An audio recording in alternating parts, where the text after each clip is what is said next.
Salut Internet, ka aw fo ka aw waleɲuman dɔ dantɛ foli min na aw sigiyɔrɔ mana kɛ yɔrɔ yɔrɔ ye a bɛ can ka foli dɔw ye aw ni su aw ni wula aw ni tile o bɛ dépend aw bɛ yɔrɔ mun na ka foli di bɛɛ lajɛlen ma mɔgɔ mɔgɔ bɛ k'an lajɛ en direct ani mɔgɔ minnu bɛ k'an lamɛn mɛna lajɛ après k'aw bɛɛ lajɛlen fo an bɛ CDR fo comité fɛn fɛn bɛ sɔrɔ diɲɛ kɔnɔ ka foli di a bɛɛ lajɛlen ma notamment comité wɔɔrɔ min bɛ anw fɛ Faransi yan ka président bɛɛ lajɛlen fo k'u waleɲuman dɔn ka cɛsiri ni wulikajɔ la sans oublier vraiment sympathisant Rasbach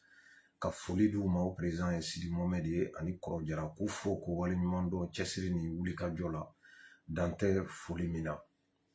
an bɛ 100% kɔnɔmɔgɔ bɛɛ lajɛlen fo ka daminɛ président ba la n'o ye Kadafi Tarawele ye ka foli di a ma dan tɛ foli min na ani mɔgɔ o mɔgɔ i bɛ 100% kɔnɔ k'i fo dan tɛ foli min na sans oublier vraiment les guerriers ka foli di guerrier mɔgɔw ma dan tɛ foli min na k'u waleɲuman dɔn cɛsiri ni wulikajɔ min n'u b'a la k'u fo balimaw a kɛra fama ye mais ɲinan tɛ toujours an y'o de fɔ video kɛ an y'a kɛ hakilinako de ye an bɛ bɔ ka video kɛ k'an hakilina di an faso kan n'o ye Mali ye n'o kɛn bɛ ka bɛɛ hami bi aw yɛrɛ ɲɛ b'a la fɛn dogolen tɛ mɔgɔ si la donc an bɛ bɔ temps en temps k'an hakilina di o kan an bɛ foli di Mohamed Yusuf Bathily ma Dia Rastafari c'est-à-dire que incontournable imperturbable au Mali l'homme unique à lui-même c'est-à-dire que kuma tɛ yen voilà kuma tɛ can bolo ka fɔ ka da mun kan jamana jɔ tile kelen ko tɛ wagatiw bɛ na minnu n'a sɔrɔla u bɛ gɛlɛya kosɛbɛ wagatiw fɛnɛ bɛ minnu n'u nɔgɔya bɛ kɛ o ye diɲɛlatigɛ yɛrɛ taabolo ye Mali bɛ cogo min na bi ka daminɛ kunun na depuis don min na anw b'a dɔn k'a fɔ ko Arasa wulila fasojɔ la n'an tugura kɔ ka na se bi ma il s'est passé beaucoup de choses c'est-à-dire que n'i y'i sigi k'i miiri souvent n'i ma kɛ hakilima ye vraiment i bɛ décourager Mali ko la parce que a ma nɔgɔn quoi c'est pas du tout facile donc jamana ko de surtout jamana min binna ka sɔrɔ an t'an yɛrɛ kalama donc mɔgɔ min nana bɔ k'a yira maliyɛn den bɛɛ la ko Mali binnen don a mɛnna o kɛra ale de ye quoi donc an b'a fo vraiment an m'an da don actualité la dɔɔni komi Mali kɔnɔ aw yɛrɛ ɲɛ b'a la bi n bɛna kuma fɛn caman kan concernant Mali donc sujet fɛn fɛn mana bɔ o kɔnɔ ça c'est que o y'a dɔw ye quoi parce que jateminɛw don ani lajɛliw à savoir i bɛ kuma minnu mɛn ani i bɛ fɛn minnu ye sur les réseaux sociaux yan'a tiɲɛna nkalon ka dɔn ka bɔ ɲɔgɔn na caman tɛ mɔgɔ ye mɔgɔ min bɛ girin ka bɔ ka kuma fɛnw kan fɛn minnu n'a sɔrɔla non seulement dalilu tɛ n bolo kelen filanan tiɲɛ don wa tiɲɛ tɛ wagati de b'o bange balimaw Mali ka gɛlɛn bi kosɛbɛ a ka gɛlɛn parce que anw minnu bɛ video kɛ n'a b'an ye video kɛw la k'an hakilina fɔ an bɛ weleli caman sɔrɔ minnu n'a sɔrɔla u b'an wele ka kibaruyaw di mais weleli in bɛɛ tɛ ne bɛ bɔ k'an sigi ka video kɛ parce que il faut vraiment faire attention maa dɔw b'i wele ka kuma dɔw f'i ye c'est pas vérifié comme an y'a ye la dernière fois u bɔra ka na fɔ ko mɔgɔ 40 fagara ɲɔnɔ mara in na yen ka sɔrɔ ko tiɲɛ tɛ donc olu sugu ni m'i kɔlɔsi i bɛ bɔ i bɛ fɛn fɔ fɛn min tɛ tiɲɛ ye c'est très dangereux pour quelqu'un qui fait la vidéo donc o yɔrɔ la an b'an kɔlɔsi kosɛbɛ pour que an kana kumaw fɔ ten parce que u b'an wele ka kumaw fɔ an ɲɛna sinon ɲɔnɔ mara la i bɛ mɔgɔ sɔrɔ minnu b'i wele moi j'ai eu des vidéos en même temps n ye weleliw sɔrɔ mɔgɔ minnu bɛ n wele ka kumaw ɲɛfɔ ɲɛna mais il faut vraiment n'a sɔrɔ solution t'i bolo k'a sɛgɛsɛgɛ a information dɔw bɛ i b'a to yen quoi mɔgɔ minnu n'a sɔrɔla vraiment olu bɛ sur place ou bien u ka baara don olu b'a ɲɛɲini ka bɔ n'a ye c'est mieux comme ça n balimaw Mali ko gɛlɛyara c'est-à-dire que i bɛ réseau sanfɛ an bɛ mun ye an bɛ mun mɛn n'i ye réseau information ta ni 100 don 90 c'est-à-dire que propagande nkalon tɛgɛ ka mɔgɔw hakili waso il va falloir que anw minnu ye maliyɛnw ye an k'an dege réseau kan ko la ten sa parce que kuma min bɛɛ bɛ fɔ o tɛ tiɲɛ en même temps propagande de bɛ yen o de cayara transition mɔgɔw certes ne t'a fɔ n k'u tɛ baara la ne t'a fɔ n k'u tɛ ka ko kɛ mais vraiment an ye jalaki bi i bɛ ka kan ko o ko la an ye bɛ ka kɛlɛ fɛn fɛn la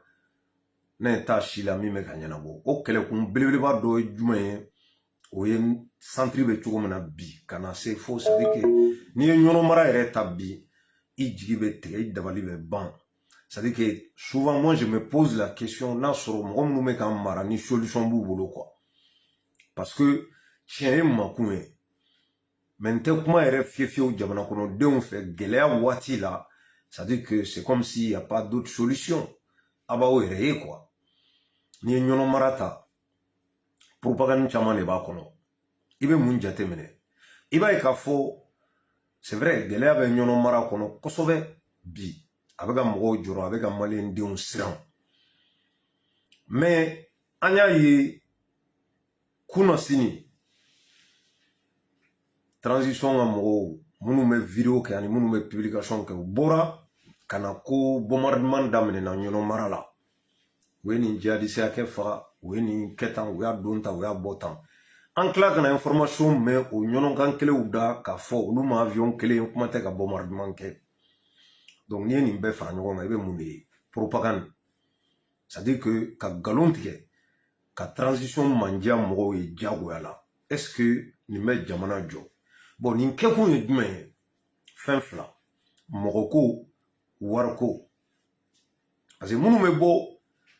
ka na kuma video la minnu bɛ bɔ ka na fɛn min n'a sɔrɔla c'est à dire que u yɛrɛ b'a dɔn tigitigi dalilu t'u bolo a la tiɲɛ tɛ c'est juste ka bɔ dɔrɔn ka fɛn dɔ balancer k'a fɔ k'u bɛna mɔgɔw hakili sigi ni nkalon ye et pourtant le jour au lendemain bɛna ye k'a fɔ o kuma min fɔra o tɛ tiɲɛ ye a bɛ c'est à dire que siran tɔ juguya a b'a to danayabaliya o bɛ bonya ka tɛmɛ kɔrɔlen kan parce que n'o nana dɔn a bɛ dɔn k'a fɔ aw bɛ ka fɛn fɛn fɔ a si tɛ tiɲɛ ye a si tɛ tiɲɛ ye balimaw aw ye grand dossier lajɛ mercredi je pense que faamu caman sɔrɔla émission nin kɔnɔ ni mɔgɔ min y'a lamɛn kosɛbɛ ani hakili ye vraiment i b'a ye k'a fɔ arasa bɔra a ye kumakan minnu fɔ c'est à dire que sɔsɔ cogo de t'a la i bɛ bɔ dɔrɔn i b'a nɛni i b'a traiter de tous les noms mais i bɛ bɔ kuma minnu fɔra k'i b'a sɔsɔ cogo t'a la dɛ analyse de don bi n bɛna min fɔ aw ɲɛna ka se ka faamuya minnu b'a la ka bɔ k'a fɔ ko wa k'olu de ye transition dɛmɛbaga ye k'olu de bɛ c'est à dire que fi diyagoya maaw de ka kɛ transition fɛ cogo di cogo min na c'est à dire que i b'a ye k'a fɔ nkalon namara kalabu i ka kɛ transition c'est à dire k'olu soutenir au kan quoi i b'a ye k'a fɔ mɔgɔ minnu qui sont conscients ils vont jamais accepter ça y compris moi an ti don o la o dɔ kɛra nɛgɛni na dɔ kɛra nkalontigɛla mɔgɔw ye dɔ kɛra c'est à dire que propagande na ka mɔgɔw hakili minɛ maintenant minnu n'a sɔrɔ olu bɛ ka critique kɛ olu de bɛ ka traiter comme olu de ye fasoden jugu ye olu de tɛ jamana nin fɛ mais je pense que n'i ye grand dossier lamɛn i bɛ fɛn caman faamuya a kɔnɔ ne b'a fɔ bi n ko arasa de bɛ ka ninnu dɛmɛ u ka baara la n'a sɔrɔ hakilima bɛ faamu kɛ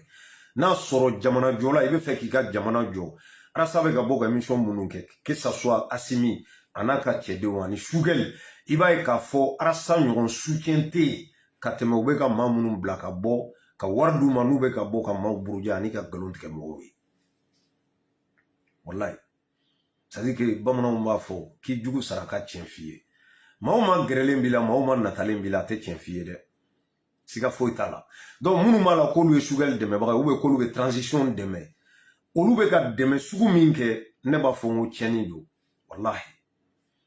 i ka dɛmɛ ni kɔlɔlɔ don a dabila dɛmɛ tɛ a de bɛ ka ninnu bɔ k'o exposer a de bɛ ka bɔ ka nkalondaw la min n'a sɔrɔla tiɲɛ tɛ ni bɔ kɛra kalama a b'a la k'a fɔ k'a bɛ mɔgɔ minnu na convaincu ni nkalon ye olu de bɛ laban tuguni ka ban ka taga a fɛ et ça c'est très dangereux il va falloir que an ka bɔ o de kɔnɔ tant que c'est à dire que ninnu bɛ ka nin message de véhiculer nkalontigɛ la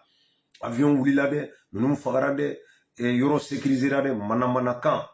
ka tila ka bɔ ko kɛlɛ tɛ ɲɔnɔ mara la bi a y'a ye sibi kɛra cogo di a langoloyara de vide aujourd'hui c'est à dire que ka village kuturu vide ka bɔ yen aw ni ala cɛ an b'an si kɛ nin na nkalontigɛla mɔgɔw ye bi a filɛ nin ye preuve dira bɛɛ ma bɛɛ y'a ye réseau sanfɛ c'est à dire que olu déplacera ka bɔ dugu kɔnɔ de u bɛna taa min olu b'a kɛ cogo di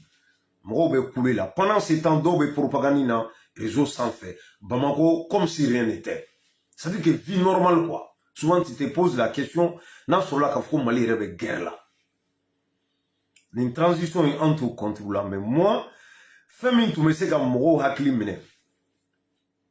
c'est à dire que u nana dɔrɔn u tun b'a lajɛ u ka terrain de vie, état ka terrain de vie u b'a diminuer quoi, u b'a essayer ka réduire maximum. Parce que jamana bɛ guerre la, wariko dɛsɛ bɛ yen, mago bɛ ka jɔ wari la, matɔw bɛ ka sɛgɛn, mɔgɔw bɛ ka sa, olu tun bɛ se k'u ka train de vie réduit. Ils l'ont pas fait, an m'a ye dɛ. N'a bɔra Assimi ko k'ale ka wari combien pourcent je sais pas, k'a b'o don fourrage la, o fourrage sɛnɛw bɛ ka kɛ, mais moi je pense que o kuma ka d'ale dɔrɔn ma, gouvernement mɔgɔ bɛɛ, ni min ka sara kun ye 5 millions ye, o bɛ na 3 millions. Fila, o bɛ taa jamana ka, ça veut dire que besoin d'affaires. Premier ministre ka damana la ka jigin a kun b'a ɲini a ka gouvernement bɛɛ fɛ, vu que an bɛ gɛlɛya kɔnɔ, an k'an jija cogo bɛɛ la pour que an ka se ka dɔ bɔ an sara la, maliyɛnw k'a ye. Et u wulila k'u bɛ lutter contre corruption min na, u ka wuli k'o kɛ. Moi je pense que nous tun y'a daminɛ nin na, mɔgɔw b'a fɔ k'an k'an jɔ ka ninnu baara kɛ cogo la, parce que u nacogo u b'a yira k'a fɔ u bɛ fɛ ka fɛn dɔ yira maliyɛnw na. Mais non. Depuis, c'est-à-dire que m'a fɔ quoi, depuis bega mana sara nunun bɛ cogo min na, ni bega nana ka dɔ far'u kan, toujours c'est pareil, a b'o cogo de la, fo i ma falen. Et pourtant an bɛ guerre kɔnɔ, an bɛ gɛlɛya kɔnɔ. Pendant ce temps dɔw tɛ ka dumuni sɔrɔ k'a kɛ, dɔw bɛ ka gɛn ka b'u ka dugu la k'u ka bagan bɛɛ minɛ. Mais olu bɛ VUT kɔnɔ, u bɛ bureau kɔnɔ sigilen climatiseur kɔrɔ quoi. C'est-à-dire hakili tɛ se ka nin minɛ quoi. Donc n'i ko k'u ka transition dɛmɛ, a bɛ dɛmɛ cogo di? U b'o cogo de yira n'an bɛ sɔrɔ k'u dɛmɛ, non pas parce que an bɛ k'u kɛlɛ, non. Critiquer c'est tout à fait normal, c'est parce que n'i ye mɔgɔ critiquer a bɛ ka baara min kɛ, surtout jamana mara, o b'a to a b'a baara kɛ cogo falen. O de y'a to n y'a fɔ n ko Arasa ye soutien de ye ninnu ma n'a sɔrɔ u b'a dɔn.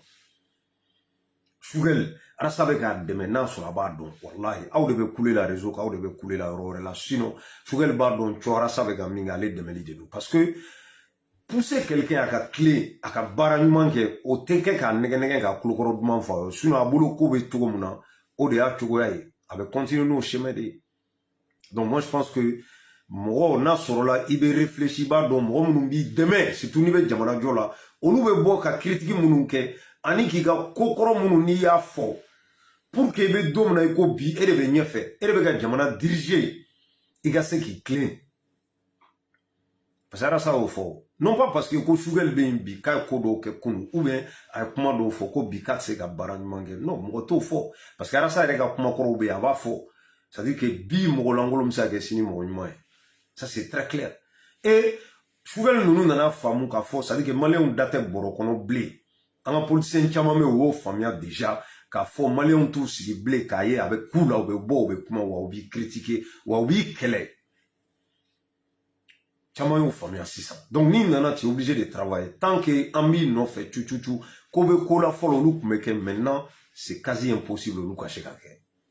I b'a ye k'a fɔ o de ye dɛmɛ ye, o de ye soutien ye. Mais ka bɔ ka kule vivre karisa mɔgɔ tɛ maga la n'a ye min kɛ o de ka ɲi. A ka kojugu si tɛ yen n'o kuma fɔra dɔrɔn a bɛ bɔ ka bila mɔgɔw la. Franchement o tɛ mɔgɔ dɛmɛ, o ye tiɲɛni de ye. Ça il faut arrêter. Surtout jamana mara, je dis bien. Jamana mara ma nɔgɔn dɛ. A ti kɛ nkalon fɛnɛ kan, a bɛ kɛ tiɲɛ de kan. Balima o b'a hakili to nin yɔrɔ la. C'est très très important. N'i y'a ye k'a fɔ bi, ça dit que maaw bɛ ka bɔ ka kuma, c'est que maa dɔ de nana ka sira yira mɔgɔw la, maa dɔ de nana ka chemin dayɛlɛ, ka yirana k'a fɔ aw sigilen don, jamana in bɛ ka taa cogo min na a binna, a mɛnna a ka ca san 20 ye. Arasa de bɔra a y'a kɛlɛ kɛ. Bi mɔgɔ mɔgɔ bɛ kule la i b'a la an tɛ sɔn nin ma, n bɛ nin kɛ, n b'a don tan, n b'a bɔ tan, c'est que i y'a ye ale de bɔra fɔlɔ ka nin tasira in yira an na. Ça veut dire que nin cɛ in a ye nɔba de to Mali la. E sɔnna i ma sɔn o de don dɛ. Arasa ye nɔ bɔ dɛ, a ye nɔba de bɔ. Parce que bi maliyɛnw sigilen tɛ bilen, hali n'a y'a sɔrɔ a tɛ ka k'an sago ye pour l'instant a sigilen tɛ. N'i y'a ye bi faamaw bɛ na bi dɔrɔn k'u kɛ corruption kɛlɛ kan, c'est que mɔgɔ dɔw de y'a kule kɛ ka tɛmɛ, mɔgɔ dɔw de y'a dénoncer farouchement. Bi ko armement ko kuma de bɛ yen, moi je pense que u fɔra Arasa kɔ o la, parce que don min na kɛlɛ gannen don ni Arasa bɛ bɔ k'a fɔ o waati ka Bugoyi to yen, ka foko surasuka warbe gatke surasuka warte ka sa seoro la je pense que do akuma gelene chebe kun se ka le fode faut ka ta tribunal la ka juger ka kaso beken ko la o bi be mo do de bi munu ye kuma da soro koni certaines personnes olu be ka bo ko tigila mo de traiter ko faso de njugu ya hakili tani mene quoi ça dit que iba yane ka fo ma chama me kule la olu ta te maliko ide olu ta yere ko de yani tanini ça dit que chogo mena en ko se ka dia ministre ni asimi nga se ka gerewula ça il faut que non mais non vidéo ke kera bara e koy ça dit que ba activiste do munu mugu yere wala activiste ni journaliste ou kabako de do quoi mais ni bela ibe jigi jonu na nga nyemo ani mamunu me na so lo be service public là ibe jigo lu là quoi. Je vous donne juste un exemple. Bi ame clé mouna bi réseaux sociaux quand clé de do. Beba donc a faux bi réseaux sans fait là, c'est tout Facebook a information ka télé ou télé a dans. Est-ce que ORT manga kegunya ku barake tugo fallait? Parce que bi ni be fait information sur tellement ibe ta Facebook de ka. Mais mouna mali télévision sobe ante fenye muna olute yelema do ka barake tugo la. Est-ce que olu fenen se ka wuli ou ka page Facebook nunu kala nyanama yawa ka maubla ku recruter munu me bara nyedon journaliste nyanama munu me se ka kibarwa nyini fam be fe ka di mogoma ou se ko découper ko ka élément jour la journal là mais ou sigile ne do ou be maula gauche vidéo manu ya keta mais et pourtant information chama me ba vidéo manu de là c'est là où il y a un problème ça dit que ou sigile ne do quoi bara koro mi follow ou me ka bara ke tugo mona yelema te do ala de et pourtant yelema do na dien ta tugo la bi hali présent ba munu me dien kono be TikTok ou ni Facebook sans fait Twitter ou kan aw sigile ne do ka mo la je journal keleni mi nou ba ke 20h bo de bla ou ba page kan mais il faut arrêter anto wakati la bi pourquoi mo be gris sur les réseaux sociaux grand dossier walma ça dit que comment dirais-je ouverture média c'est parce qu'il y a information à télé clé mana foy ko itse ko rattraper blin quoi c'est très difficile parce que ça va très vite très vite donc il faut qu'il la page de là vous voyez donc ay barato mo munu mbolo tanye do ça veut dire que vidéo manu le do ça dit information mi nganga di mo mani mi manga di utanye do aya yewe ça dit que information munu di nyono marakan iba e ka fo vraiment ça n'a pas de sens tout ça ça dit que ou be bodron tout simplement un follow ka bo ka kuma ka information bla iba ya chamambe propagande ni galontikeo ani manamana kan fo ibo de akono ça c'est très dangereux balma o malima no gombi de na soro kunu munu kumbe ka dumuni nge ganye bi wallahi difficulté ba de be fin malien ni be kofe ba kalama parce que mo bi wolé de partout ou be min fi yere ni ala ni chrétien ba do gela de ba lasser bingani mega chaya jamana yere ça dit que souvent tu te poses la question na soro nga nyemo solution bubolo quoi moi je me pose la question est-ce que solution men no est-ce que vraiment solution parce que on yete ga irana ne be min fo asimia na ka chedeo c'est vrai que kuma ba galonga ube propagande na fatala mais kuma balia fene maine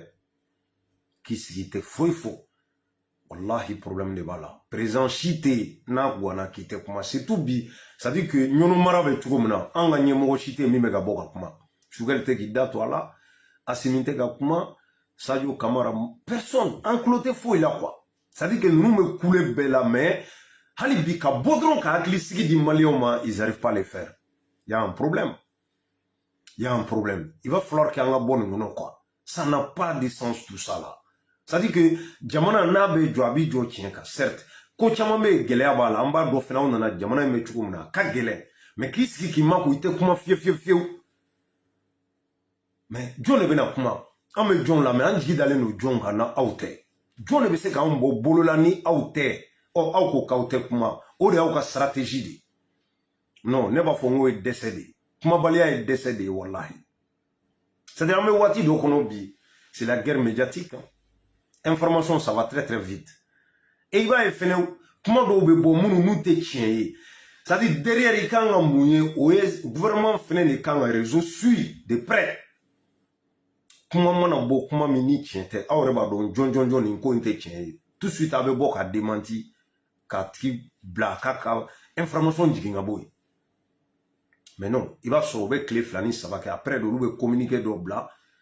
a banna ne yɛrɛ t'a dɔn Mali gouvernement porte-parole ye jɔn ye ne caman t'a dɔn walayi n t'a tɔgɔ dɔn n t'a ma deli k'a ye yɛrɛ jɔn de don n t'a dɔn mais porte-parole tɛ yen kuma tɛ kɛ jamana kɔnɔdenw fɛ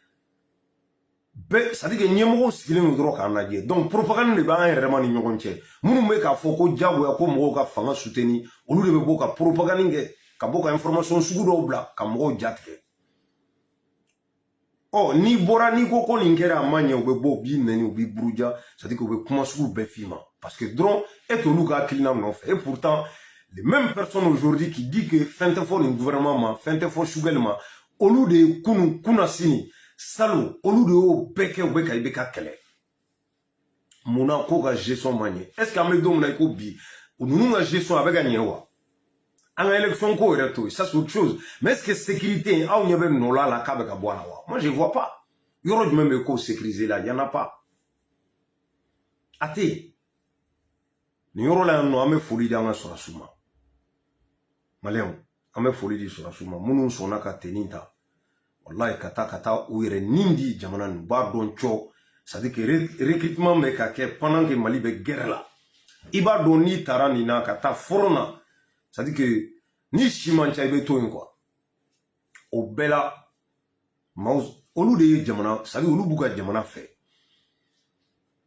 o bɛɛ la u bɛ ka taa kɛlɛ kɛ pour que minnu bɛ Bamako olu ka lafiya minnu bɛ région wɛrɛ la olu ka se ka lafiya sɔrɔ olu de bɛ ka t'u nin di i tɛ se ka bila sɔrɔsiw la ne tɛ maliyɛn den dɔ k'i bɛ Mali fɛ k'i tɛ Mali sɔrɔsiw fɛ o tɛ se ka kɛ o c'est pas possible mais ni min kɛra n'o ma ɲɛ ni critique kɛra il faut accepter aussi c'est comme ça c'est comme ça c'est à dire que don o don anw b'a mɛn nin kasara de donna an kun mais anw t'a mɛn ko perte bɛ ninnu ka côté la est-ce qu'il y a pas un manque de communication j'ai dit ça il y a longtemps depuis en 2012 kɛlɛ bɛna bi Mali kan waati min na ka ATT to yen billahi a waati c'est à dire que Facebook ko kun tɛ nin cogo la tan mais moi j'ai dit mɔgɔ mɔgɔ bɛ ne proche la bɛɛ b'a kalama ne nin kuma fɔ n ko fɛn foyi ma Mali bi communication kɔ n'aw hakili b'a la Aguelok min kɛra Aguelok wallahi communication de ye Mali faga a don pewu hali bi an b'a kɔlɔlɔ kɔnɔ ne de y'a fɔ aw ye propagande ma ɲi dɛ propagande ma ɲi dɛ c'est à dire que kɛlɛ stratégie bi kɛlɛ yɛrɛ bi c'est la guerre médiatique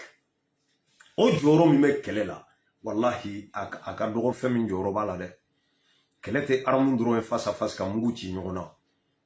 ni ennemi siranna c'est à dire que i ennemi mana siran i ɲɛ ka ban t'as la victoire ça c'est très clair et foyi tɛ na n'o ye ni communication tɛ parce que an bɛ fɛn dɔw circuler tɔ ye c'est à dire que Facebook kan bi a lajɛ dugu kuturu depuis kuma jumɛn ɲɔnɔ mara bɛ kule la est ce que magɛn y'u sɔrɔ wa est ce que tulo ma gɛnna wa an m'a ye an m'a kuma mɛn hali ka bɔ ka hakilisigi di ninnu ma de la part des gouvernements on n'a pas vu et ça c'est très dangereux o ye mun ye a yɛrɛ an y'a wabandonni aw tora aw yɛrɛ ye min y'aw diya a y'a kɛ donc n'u ni jadisiw bɛnna la pour que olu ni ka se ka kisi ils vont le faire ils vont le faire. Vous voyez, donso ka wuli k'u yɛrɛ lakana se k'i lakana ma se yen de siga foyi t'a la n'a sɔrɔ an ka sɔrɔsiw kun kɛn bɛ ka yen fa ko matériel b'u bolo ɲɔnɔ mara tɛ bin sa mais mɔgɔw bɛ ka kule ta tɛmɛnɛ sisi tɛ bɔ kelen filanan c'est à dire que communiqué tɛ ka kɛ gouvernement yɛrɛ tɛ ka bɔ ka kuma nin ko kan ah bon maintenant an y'a dɔn problème bɛ nin yɔrɔ la ni ala sɔnna ma an bɛna wuli an bɛ taa o yɛrɛ bɛ se ka hali jugu jatigɛ dɔw bɛ yɔrɔ bila mais foyi tɛ fɔ dugu bɛ minɛ ka ban ka mɔgɔw gɛn ka bɔ village kɔnɔ bɛɛ sigilen don comme si rien n'était comme c'est à dire que Bamako de ye Mali ye et pourtant u bɛ kilaliko kuma de la k'u to Bamako centre i bɛ tɛmɛ centre la ka taa tɛmɛ nin bɛɛ la Segu ka taga foli nord la mais u b'a fɔ ah Kidali tɛ tila e b'o fɔ k'i to i ka salon de kɔnɔ et mais pendant ce temps Kidali tɛ dɛ ɲɔnɔ mɔgɔw bɛ ka boli ka b'u ka village kɔnɔ t'as quel moyen t'as quelle possibilité pour que ka ninnu lakana kuma tɛ ka taa se Kidali ma. Vous voyez un peu? Tout ça, ça fait partie de la com. C'est-à-dire que ni du coup, dans la communication, là, tu es perdant. Et jusqu'à présent, on est à le gouvernement qui met en place pour que la communication soit au niveau vraiment national et international. Au lieu de faire la communication en place, ils n'arrivent pas à le faire. On ne le voit pas. Sinon, même bébé qui a été ni à mes informations qui créent une forme là. Parce que nous, on voit comment, on sur le terrain, au lieu de Facebook, page, une forme, qui va regarder. Oh, ni minga kibarua te tien keleni fla o tigi menena ko datugu mingi mega message vocal krikra ou bla yoro ou la whatsapp ni fo ngono o tigi la mo ka mene iba yi information chama be ndo kolon anta me anta yi mais ni bébé ennemi de meri ils pensent qu'ils sont en train vraiment de faire car ça dit mo de là son gouvernement un jagoya avion tant sana mobili baou na to flenie ou tato fle kidal ka se avion do filmer sans fait hélico do filmer ku flé nyono marala ou be ka bombardement ke ko djadisi ko sara ça dit que il y a une information des réseaux sans fait quoi c'est la honte au claque t'as démenti quoi mais ni yoro fodro kan sinsi minga au gouvernement nga kuma baliaye aka porte-parole John et Luneta don et il va falloir qu'il y ait devant ta communication là Assimi wallahi ni yoro la mene ben défier communication na ni ma devant ta tu es perdant al na sur le ga barake gagné vraiment Mali segenade donc amman jode ka laje solution be bomin 600 urato wafko mercenaire wagner al ni mo wore na minto loué ni be nyegwangono kloma gen no kuma fora ngache iti se ga bawla de ore am Mali bo de niveau la bi ani fene on a vu mo kemega ça dit que fin bla fambe fait parce que corruption kele na we mo chama mine ça on l'a vu et au là ça dit quel qu'en soit alpha moi je soutiens Assimi ani shugel ni na quoi zone Toretila zongo billahi warasa ka kumali quel qu'en soit ça veut dire que cravatini chemise bilaki kesri kado veuti kono zone to zone kalabanchi te foye kalabanchi ko mo munu mene to flene tanto fama munu mega mene ga tanu ye kasobomala ne chamba fuye ou kana machila boy kibeta ça dit que maison surveillance wala ma fin wala ou kataka ka don ko don temena ou jamana mara quand on mara konona la on n'a rien fait kaseka kasobomba glan quoi bouebe yoromana bi akanga meri muna kaneto premier ministériel la ne akli rematala ka foko kasobe Mali kono kumate ka oluka condition de vie la je magistrat dobe ou MCA la kaneto nye magistrat doye olu mamiri ça veut dire que c'est qu'à dénoncer moi be ka situation mina kasoboma kono eno pour que o se ka kasobo yere améliorer ni ola no mbuka nye mo fo kantoye anana e bara doke là où mo be reçoit romana ka visite ke ay bara doke vraiment bara nyena kosobe na ere de ake ka boa ere la kake est-ce que Mali état ere magobe Mali kasoboma la ni dona iba donc a foku magotala changement c'est clair depuis toi au clé phobie aba tugula et mo hakem ba kono ça dit que double tede mo ba joli ba sabani ko fem kanga mo keme et combien mille personnes même pas atal 1000 personnes mo 500 ou 600 personnes kasobo inka ngo d'état mais mo ba irika de ba kono olube fichugo di oh fama munu mega mine bi ka manda daw ka katanu ye o do ibe do iba do ka fo ala e kami nyega angrite ou kana machila bo kubetani ye ça dit que quand un oube yoro la a bekata MCA kono ka donga fo sini masilingene nan na fanga la an kaka nganjija kaseka kasui ka labe ka adapter mamunu ba kono au moins kasula de ndo me adama de ndo ni mula quoi Vous voyez, ça c'est très très important.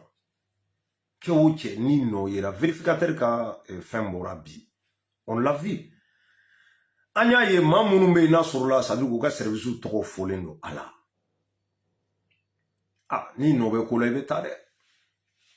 Mais nere balban ke côté akwala kana mashichi kata imsi ala ya. Ah ni tareba do ka fola e kaminye ga angri tede. Iye kasula dini to retila o kode. Wa to be chugo na be traité tini. Sika foitala. Donc ala ka bɛ kisi maa minnu nɔ tɛ ko la mais minnu y'an ka wari suɲɛ pendant ce temps mali filɛ dingɛ min kɔnɔ corruption nɔba de b'a la maa minnu kɛra sababu ye ka se ka mali bin nin dingɛ kɔnɔ n'olu nɔ minɛna quel qu'en soit i minɛna cogo cogo la moi Thiam je suis d'accord i ka taa kaso kɔnɔ bilahi i ka don i k'a ye k'a fɔ c'est à dire que maa dɔw de bɛ ka vi yan ni b'u la i b'a fɔ e cogo degun fɛn fɛn n'o bɛ degun ko o ko n'a dar'i kan n'a b'i degun a b'olu fɛnɛ degun. Ça, c'est très, très important. Malion, avec Barak ça, wallahi, volonté de... C'est-à-dire, on a une volonté de tout là. Sinon, Mali be jo, ala te gelea. Mali be jo, ala te gelea, billahi. Ne rebe ka faouye de. Fouite, ni Barak balia ni, c'est-à-dire que fougaria te quoi. Quand il veut faire cardo, argile kono kasoro massa. Ka duarjine kono ka soro masa malien wuri ka di malien ki sigi salon kono ka kuma be foni dai ka ban mais ka wuri ka bara ke o ka gele amma quoi domna ni tra Gabriel Touré fenena ki hôpitalisé ki da fama ka ta da Gabriel Touré la o do ba don ka fo tiere la malien me deguna ngo ça veut dire que épreuve de quoi al ni ma deli ka ta kaso la ni tara iba don ka fo vraiment tiere hakika la yame chukomuna abi son leçon na iba donc a faut vraiment mo munu me no ni mulu eba fait chukodi. Vous voyez, donc ne be min faut tout simplement une transition yé doka faraka doka na faraka a benane mama benema ni doka nga faraka be faraka na kanga ka dati fene na ka dati la mais angana so anga démocratie ga bine maléon mo de sara 26 mars ka kele ke pour que démocratie kana akana son olu shuka la maloya parce que be do we obebo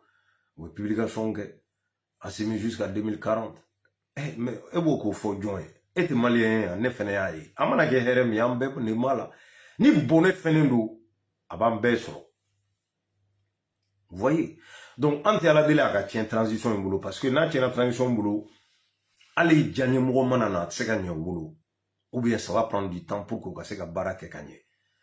Donc on met à la délit une transition gagnée mais asimi fenenga janto yoro do la aka janto yoro do la ko sobe kuma balya moyne président minte kuma du tout a ne Thiam ne be douter de. C'est très clair anga kuma ka jamana kono deun hakliski ka fenfou et femi na soro la ça veut dire obse ka ke dans l'immédiat femi se ka ke dans l'immédiat ko foko bla pour que mo hakli ka ski quoi mais sinon on te viede doube ka jeni mo be ka déplacer au sile no ate fenfo et mais ils vont faire comment? Ils n'ont pas le choix. Ni djihadistes ou n'a pas proposition qu'il y a plein de personnes qui nous suivent. C'est ça il faut arrêter. Communication c'est primordial vraiment ni be faire ka jamana mara et surtout les jours aujourd'hui 21e siècle en mes réseaux comme Komina, TikTok ou Facebook ni WhatsApp ou ni ça veut dire que Twitter ça va très très vite. Ça va très très vite. Ni moi devant taïne voilà abi bâti. Quel qu'en soit égal moyen abi bâti. Communication bi war de be do ala pour que ka communication ke. C'est pas en payant des vidéos man munu tout kunu ou don abonyona ou benu siki kuma mi uda ja oba fo. Femina soro tiente kuna galon ke mo. Non, te communication est communication est qu'à devant l'État. Fait monter tien qu'à démenti très vite, à la minute près. Moi, de ce qu'il nous, quand il baisse surveiller, ou bien relevé. Partout dans le monde, c'est comme ça. Mais n'ayant ski, à ou ski, ça veut dire qu'on be faux des faux kata, galon ne be bonya ka fanga bonya, kateme tien ka. Tien be na wati mna wasoro o temena kwa. Na fatina yala. Ayo kolosho la kosobe. Donc, ni vidéo ni ne kuno ka bodron, ka iraola ka faut toujours on est là. mais baara kɛcogo ni c'est à dire que temps b'a to an tɛ se ka bɔ ka kuma donc n'an ye waati min sɔrɔ an bɛ bɔ ka exprimer sur la situation ce qui se passe dans notre pays et an bɛ dugawu de kɛ Mali ye Mali ka se ka lafiya an mago b'o de la balimaw donc ka bɔ vidéo la parce que n ye vidéo kɛ nin page in kan n ka page problème de b'a la a bɛ n suit Cham Music kan ou bien Habib Sambakes a bɛ n suit o kan nin page fila in n bɛ n'olu utiliser kosɛbɛ parce que nin page in problème ba de b'a la ils ont tout fait pour que ka n ka page minɛ Dieu merci mais problème ba de b'a la parce que page in signalelen don kojugu donc du coup n'a bɛ n suit n bɛ to ka vidéo kɛ Cham News ou bien Habib Sambakes a bɛ na ye page fila nin kan très souvent ka vidéo kɛ nin vidéo de kun don ka bɛɛ lajɛlen fo dan tɛ foli min na an bɛ Rasa fo a ka cɛsiri ni wulikajɔ la ni maa ma dɔn Habib Cham b'a dɔn a ye quoi